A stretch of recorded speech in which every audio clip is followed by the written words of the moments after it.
Hey, how's it going, everybody, and welcome back into the SFS channel. My name is Gavin, and today we're going to be talking through 5 must-have, must-own, must-draft running backs. Whatever you want to call them, you want these guys on your team. We've got great levels of upside in today's video. We've got fantastic talents, players, skill sets, and of course, we're going to be diving into all that information and why exactly it is that you want these players on your team for this upcoming season. So, before we get into today's video, as always, drop down, give today's video a like, and click that subscribe button. If you're new around here, we're trying to grow the channel here and help out as many people as possible crush their fantasy leagues this season for 2022 fantasy football. If you're looking for a draft guide for this year, I've got you covered on sizzlefantasy.com. The link to that is in the description of today's episode. That is where the draft guides are hosted. We've got an awesome deal going on right now on Underdog Fantasy. If you go and check them out and use promo code SFS when you deposit $10 or more as a new user on Underdog. Again, promo code SFS. That's going to get you access to the draft guides on sizzlefantasy.com absolutely free. They're going to double your money for you. So if you put in $10, you're going to get 20 to play with and the draft guides. Or if you put in $100, you're going to get 200 to play with and the draft guides, of course, for free. So we've got, I just put together a step-by-step tutorial of how to do that on my website, sizzlefantasy.com. You can head over there. There's a pop-up that'll take you right to that within a few seconds of landing on the page. Otherwise, I will link. It's sizzlefantasy.com/free-draft guide. Again, I'll put that at the top of the description of today's episode. So if you're looking for a draft guide, sizzlefantasy.com, you'll get access to all of my must-own players for this year in rounds 1 through 20. Today, we're covering 5, though. Let's get into them. Alrighty, here we go. I'm absolutely pumped for today's video. I love all 5 of the players on the list today. The first of which being DeAndre Swift. If you're a Detroit Lions fan, a DeAndre Swift lover in fantasy football, drop down, give today's episode a like. If I could like my actually, I can like my video. So you know what? I'm going to go down and like the video because I freaking love DeAndre Swift and I cannot get enough of him in drafts this season. Now, I get that there's risk here. I get that this is not a perfect situation in Detroit. However, I think that the fantasy skill set trumps everything. I think that the positive signs we saw last year are very encouraging. Now, I'll just kind of address some of the risks right off the bat here. We've talked through Swift a few times this offseason, and I just love diving into his profile here because I don't want anyone out there to not be aware of how good I think this player can be for fantasy football this year.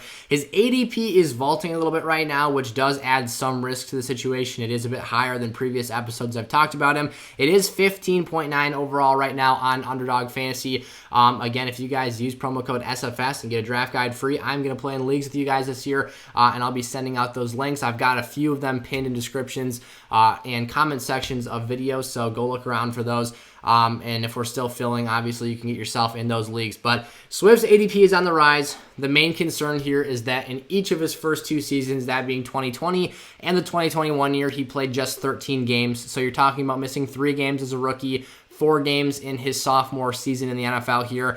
But if we're being realistic, running back is the most likely position to find themselves injured throughout the course of the season. It's the most physical. You're taking the most punishment on a per game basis, And you look at a guy like a Dalvin Cook, who's never played more than 14 games in a season, has been a guy who's found himself on, top 3 running back draft boards for multiple seasons. Now, this year we're seeing his ADP kind of slide back a bit, and that's a conversation for another time. But DeAndre Swift, I think, easily has top 5 running back this year, especially if you're playing in a best ball format where you're looking for upside, that being something like Underdog.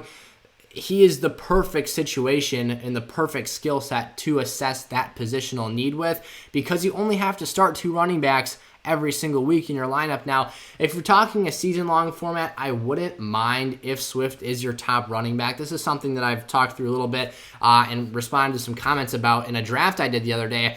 I'm not a huge proponent of the handcuff in fantasy football. I am okay with you handcuffing 1 player, that being your top running back. I don't want you handcuffing 2 guys, wasting 2 draft picks. Now, maybe your handcuff, if it's Matt Breida for Saquon Barkley, who actually we're going to talk about later today, is someone that I would be very okay with you just going and scooping him up off the waivers or taking a flyer on the late rounds of your drafts. He will have 0 fantasy value, zilch, nothing. He won't contribute to your lineup whatsoever unless Barkley were to go down.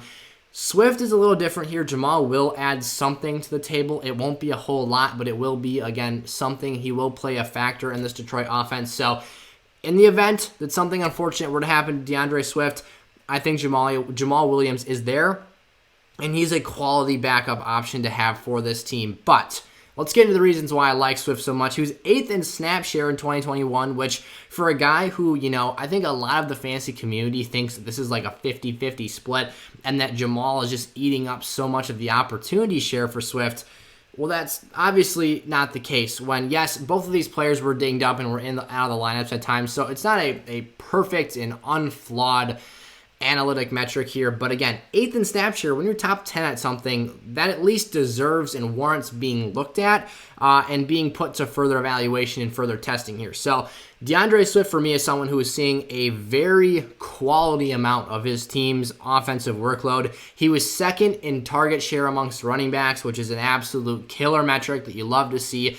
18.4% of the passes in Detroit's offense when the ball left the QB's hand were directed towards DeAndre Swift. Now, there is the argument that can be made that, TJ Hawkinson is going to be more healthy this year, and you're going to see guys like Jameson Williams, who I also love. I can't believe I love the Lions offense as much as I do this year because I'll take some shares of Amon-Ra St. Brown here and there. I will absolutely draft Jameson Williams at his ADP, and I will absolutely, the player I like most of them all is DeAndre Swift here. Now, TJ Hawkinson's someone I'm not as high on. I just think that he's slightly overvalued in drafts. I'm a Dalton Schultz over TJ Hawkinson guy at that spot on the draft board. But for me, I think that Swift just brings too much pass catching ceiling to the table here. Even if we see some regression there and he hovers around 15% of the target share in this offense, near where an Austin Eckler was in his offense last year as a top 3 fantasy running back for the Chargers.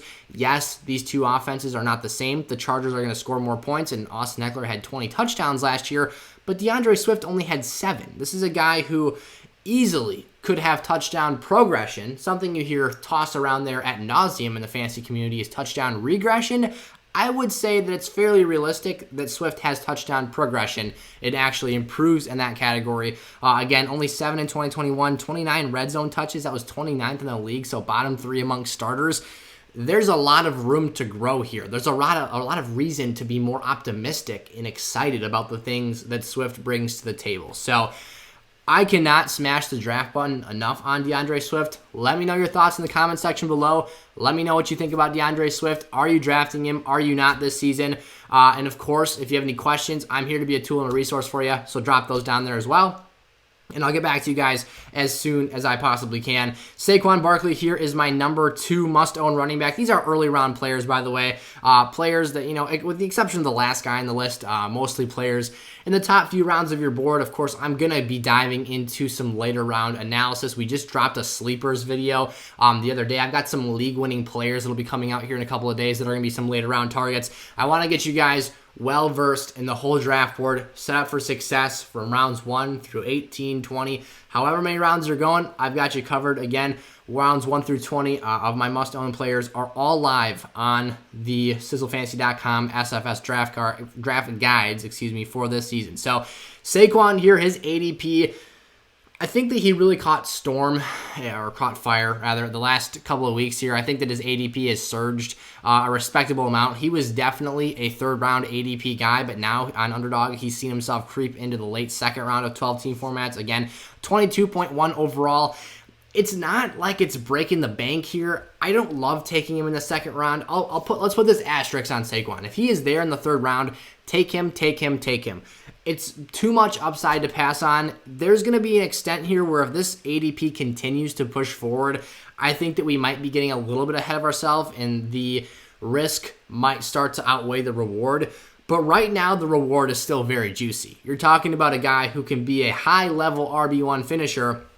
And as I kind of forecasted and previewed when we were talking about Swift in that handcuff situation a little bit, is what else in this running back room, in this backfield of the Giants offense, is even remotely threatening to Saquon Barkley's touches? It isn't Matt Breida, because I'll tell you that much. Again, if you want to, waste your last draft pick, or, I did say it's not a waste if you're going to take Matt Breida, or if you want to pick him up off the waiver wire and have him as an insurance policy, maybe you're a deeper league, and have some various stashing formats put into your league settings, I'm fine with it because I get the risk with Saquon. I understand that the injury-prone tag gets slapped on him more than, a $1 sign at the dollar store. I don't know where I was going with that analogy, but you get the point. Everyone wants to say Saquon's injury-prone. Everyone gives him crap because he is frequently nicked.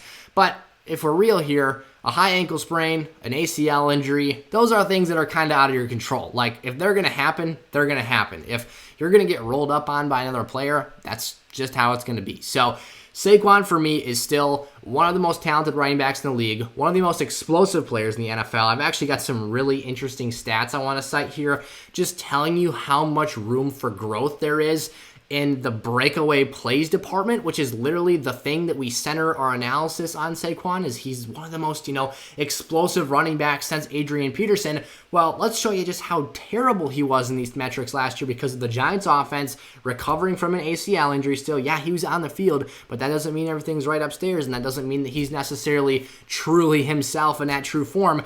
This is the cheapest Barkley is ever going to be. We saw him last year coming off a freaking ACL injury, sneaking into the back end of first rounds in league drafts last year. It's insanity how far he slipped down the board, and the situation continues to press and get better. Brian Daboll has had very successful RB seasons in fantasy and in just typical standard NFL success, measurables on his track record. He's got guys like Jamal Charles, Peyton Hillis, if you've referenced some of those names, or if you've been around here for a while. I haven't been around here on YouTube for that long, but I've certainly been watching football for that long. What was it, Madden 11 that Peyton Hillis was on? That was, I think, maybe one of the first Maddens I ever owned. Besides the point. Anyways, let's talk about, a guy whose ADP is rising. This is still a bona fide workhorse. And then the numbers last year. So, like I said, Saquon has literally nobody infringing upon his touches in this Giants offensive backfield room right now. Last season, however, he had just a 61% snap share in this offense, which ranked 15th. So not even in your RB1 categories being the top 12 players, which, doesn't always, the snap share doesn't always translate to being a high-level fantasy producer, but the volume shows you so much room for growth there. We talked about touchdown progression with DeAndre Swift at 7 in 2021. Barkley only had 4 total touchdowns. That is a big bingo. That's going to grow. If, high-level touchdown production places you in the double-digit range, so even 10 to 11 touchdowns would be considered kind of elite for running back in today's age. That would be growth of 6 or more touchdowns, which think about how many points that would add to the table. A guy who was the RB 30 in 13 games last year, let's say he plays 14 or 15 games, has between 8 and 10 touchdowns, bumps up his snap share percentage to 70-75% because, again, I don't know why they would be taking him off the field in this offense right now. There is a ton of stuff to like here. He had a 13.3% target share, which was 8th amongst running backs last year. And again, that's on a lesser and less flashy sample size than we'd like to see. And the last thing, the athleticism, the breakaway speed, just the freakish ability to be the best athlete on the field. You'd expect him to be breaking off runs like crazy and just having, insanity after breaking through the first or second level of the defense. But he had just a 3.1% breakaway run rate. I said that really bad. A 3.1 breakaway run rate. There we go. Got it that time. That ranked 38th in the NFL with just 5 total breakaway runs. That number has to increase, and I believe very strongly will increase. I don't see a reason why that number will not increase. If he plays the same amount of games this year as a fully healthy player who is training instead of rehabbing this season, Saquon is going to do absolutely astronomical things for how we are drafting him right now. Again, if his ADP continues to just rocket and send himself to the moon, I'm going to have to, take a bit of a chill pill here. But while I can still get him in the 3rd round, I'm doing it every single time. Travis Etienne, another guy whose community, the community is on the rise with Travis Etienne right now. His ADP is 41.9 overall, so he's not moving up nearly as fast as a Barkley right now, but he is still seeing some incremental positive moves forward, or negative if you want to really view it as that way, because for those of us who love getting draft value, the value is starting to disappear a little bit but again, not nearly as fast as Travis Etienne is, or excuse me, as Saquon Barkley is. But again, these players are so good that I still love them at this ADP, and they're guys you just want to have in your lineup. He has a chance to entirely take over this Jacksonville backfield. Now, I've seen reports about James Robinson being healthy and possibly back around camp time or, whatever the case might be. I saw that report yesterday, I want to say. I don't remember the exact specifics of it, and I was completely jaw-dropped and shocked. I thought about how fast Cam Akers came back last season, and then I remembered something. Cam Akers is one of the most explosive running backs in the NFL, a former second-round draft pick. Off-tackle running, again, is one of the most, explosive and dynamic runners in the league, in my opinion, as an NFL running back prospect. And then I remember that James Robinson has one of the lesser athletic profiles and was an undrafted free agent player who, yes, is a great story, but he is not the same athlete as Cam Akers is, much lesser in that area of things. And Cam Akers looked like a shell of himself in a complete... I mean, I don't want to call Cam a bum, but because he's not. He's going to be great this season once he finally gets back to 100%, which I also saw a report that he's 100%. I'm not so sure how much I buy that. I think it's going to take him some time to really get back in the groove of things, maybe the first month of the season. Besides the point, I'm a huge Cam Akers fan. We'll have that discussion another time. But what I'm saying here is that a much more explosive athlete, while these players are both young in the youth, quote-unquote, prime of an NFL running back's career, Akers' ability to recover effectively and faster should be greater than that of James Robinson, who an Achilles injury is going to zap the explosiveness for a running back. Think about a running back who already has minimal explosiveness. He's not going to barely be able to get out of the blocks and get himself 10 yards downfield. That's an exaggeration, in case you're wondering. It's a joke. But the point is that Travis Etienne, as a former first-round draft investment, a guy who is a prolific playmaker in the receiving game. Now, we haven't seen that at the NFL level, but we sure saw it at Clemson. I have big expectations for what he'll do in this offense. I think that he is easily the lead back in this offense day one, week one, whatever you want to call it. And the coaching staff transition to a Doug Peterson, I think, outlines a lot of positives coming for Travis Etienne here. This skill set, I'm talking the pass catching, the efficiency, the ability to get out in space and be a playmaker in more phases than just the run game, only requires, in my opinion, 16 to 18 touches per game to give you really, really good weekly production. We're talking about guys in the past like Alvin Kamara, who were never really used as true and pure workhorses. Guys who were just uber efficient, had perfect fantasy skill sets. I mean, Austin Eckler even is a guy who doesn't see 20-plus touches per game on average. He's a guy who is killing you in the pass game and also scoring a high level of touchdowns to go along with that efficiency. So when you talk about Doug Peterson's lead back in NFL offenses having 4 or more opportunities in the passing game per game, you're talking that essentially just means 4+ targets. That's a lot of volume, opportunity, and reason to be excited about Travis Etienne, especially because I don't think that receiving core got a whole lot better. Christian Kirk is a nice player, but you kind of swapped him and DJ Chark 1-for-1.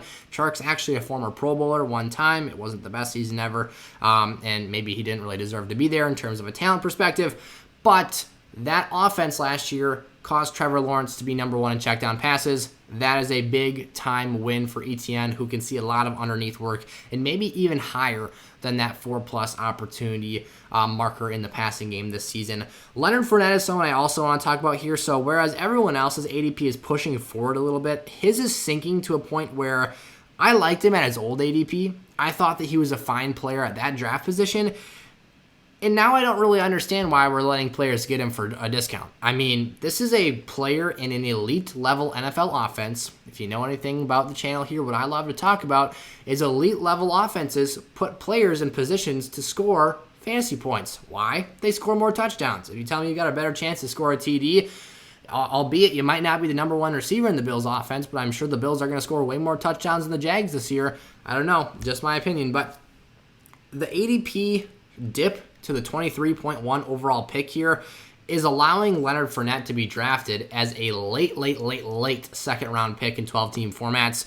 And again, this is a potential workhorse-level player again this season who totally took over Tampa Bay's offense last year because Ronald Jones was incompetent. Now, Whether or not I actually believe that is another story. I think he's going to do really nice things with the Chiefs, but he got doghoused by Bruce Arians because he literally fumbled away his opportunity share in that offense. Now, they did bring in Rachaad White out of Arizona State. I do really like him, and I think that eventually his day will come. I don't think that that's right away this season, though. I think that you're going to still get a workhorse in an elite offense in Leonard Fournette for the early stages of this season. We saw this with Javonte Williams last year. We all expected him to take over and cut the reins loose, and myself, guilty as charged, thought he was just going to bunny hop Melvin Gordon, and it was going to be, it was going to be a done deal. It was going to be Javonte Williams, top 12 running back, one of the best fantasy backs in the league, and that never happened. And Javonte Williams is a much better player, I would say, than Rachaad White. I think they're both excellent talents, but Javonte Williams, in terms of comparing those prospects one for one, I'd much rather have Javonte. Besides the point again, but my point to get to here, I say that to say this. Leonard Fournette is not going to lose a ton of work from Rachaad White in 2022. We can have this discussion in 2023. We can have a different debate for Dynasty Fantasy Football. But for redraft in the 2022 season, I'll take the guy who was number 3 in red zone touches last year. Again, elite offenses putting good players in good positions to score, and who had 10 total touchdowns, which I believe is a maintainable number. If you're going to get down in the red zone that much, if you're going to be the number 1 offense in the NFL or a number 3 offense, the top 3 offense overall over the course of a season, sign me up. I'm taking that every single time. So, I think it's a discounted running back, a RB1 in the late second round of drafts. I don't really know where else to find much better value than that. Now, we can, again, have our other discussions about the draft board. But for the purpose of today's video, I'm drafting me some Leonard Fournette, man. And the last guy I want to talk about today is Miles Sanders. Now, I think I'll probably get some pushback from Miles Sanders here, but I think that this is a situation where the value is too much to pass on. His ADP on Underdog right now is 81.6 overall. Why are we waiting that long? I mean, this has a chance to be one of the best value buys of this season, and I'm going to continue making episodes about Miles Sanders. The reason people don't like him is not because he's not a good football player. It's not because he doesn't play in a super run-heavy offense, because if that was your argument, I have some news for you. The Eagles ran more run snaps and run plays than the Titans did last year, and they were the number 1 rushing offense in the league.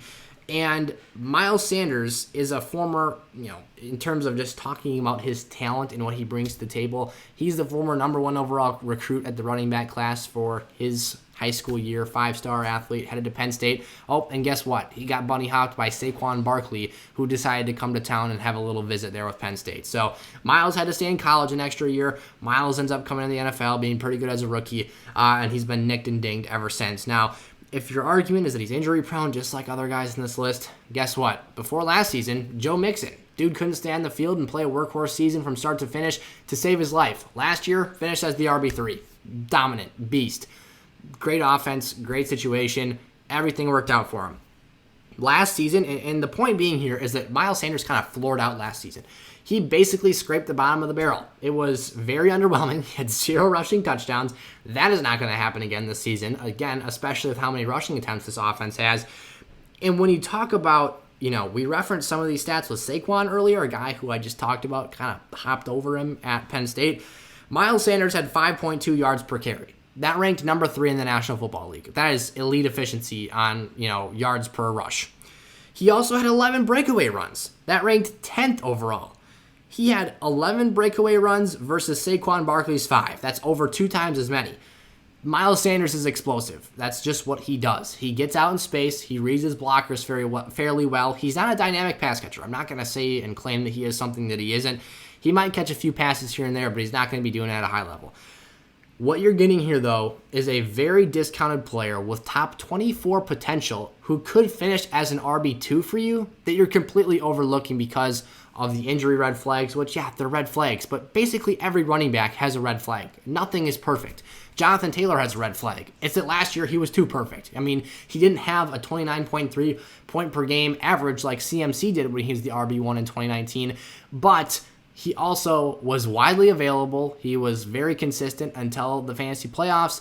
And, another red flag is that he doesn't catch as many passes as former RB1 overalls have. So, literally, you can find a red flag about any player. Miles Sanders has his red flags too. Let's look at the green flags. Let's figure out why these players could work for our teams. And, you know, at the end of the day, if Miles Sanders isn't going to be the guy that you're pounding the draft button on in the 7th or 8th round every time in your leagues, maybe just throw a couple dart throws at him a few times throughout the draft process if you got multiple leagues, multiple teams to draft, and he might just end up hitting pretty nice for you. So those are our 5 must-own running backs, must-have running backs, must-draft running backs. I don't know what I'm going to call the video title it or put on the thumbnail yet. So thank you guys so much for watching. Again, if you're looking for a draft guide, sizzlefantasy.com has you covered. Use promo code SFS on Underdog Fantasy. That's going to get you the draft guides absolutely free this summer, and we're going to get you in-season lineup advice hooked up along with that for the entire 2022 season through the Super Bowl. So thank you guys so much for watching. Again, go check out sizzlefantasy.com. Check out some of the links in the description. Join our email list for free articles every week. And yeah, I'll see you guys tomorrow. Peace out.